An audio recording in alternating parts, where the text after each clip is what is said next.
don't know if I'm allowed to address the state directly. Yeah, you're representing yourself, absolutely. How do I go about getting a copy of my phone or utilizing my phone? Is that something that can be brought to the courtroom, and during the evidentiary, the physical evidence, that I might be able to utilize that?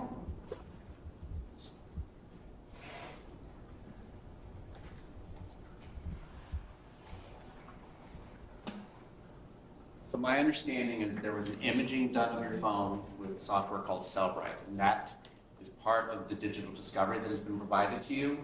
If you are talking about the physical device being re-examined by your own expert, then you would need to find and retain your own expert to do that without giving you legal advice or suggesting that he is the person to hire. I know that defense attorneys in this area hire somebody named Richard Connor, C-O-N-N-O-R, and then that will be between you and the AAC and him, whether or not he wishes to work for you and at what rate, so on and so forth.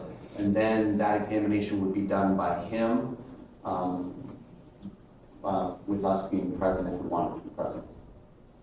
Yes, I have reviewed, I believe, 2 or 3 different thumb drives were given to me at one point, where I researched all of them extensively, also included with Mr. Lane, and it is nothing of use. It's primarily cookies and history and so forth. So that's why I don't understand who it is, a legal expert that can give me a mirror download of my entire phone in regards to videos and pictures and contacts.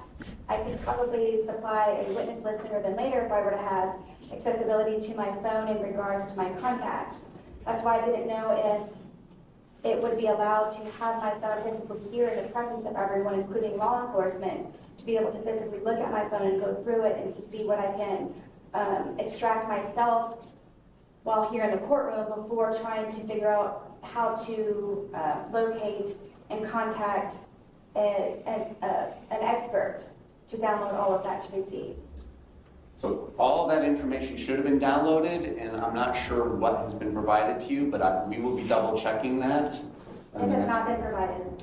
Yeah, your contact information, all the videos and photographs, everything on your phone should have been downloaded. And what you may have reviewed is just a PDF file called the timeline, but there is additional data there, and we will make sure you have that. And then when it comes time to our digital evidence deadline, which I hope to exceed well before 9/3, we will be identifying which portions of it is of your phone, if any, that we seek to introduce at trial. So it may be texts from December 2nd, 2019, whatever it is. We will identify those pages, we will identify those files, because obviously your entire phone, however many gigabytes it is not going to just come into evidence, because like you said, there's so much of it would be not relevant.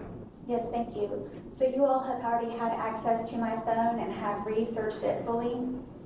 We're not going to talk about our work product. I'm telling you what, based on my experience from other phone examinations is, all that information should be there. And it's typically presented in 2 different fashions.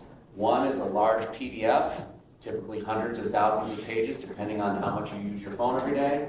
And then there's a separate big digital image file that is read with what's called a UFED reader, and then that is where you can go in and look at everything. Yes, sir, thank you. I've not seen any of that. We are going to make sure that that is taken care of.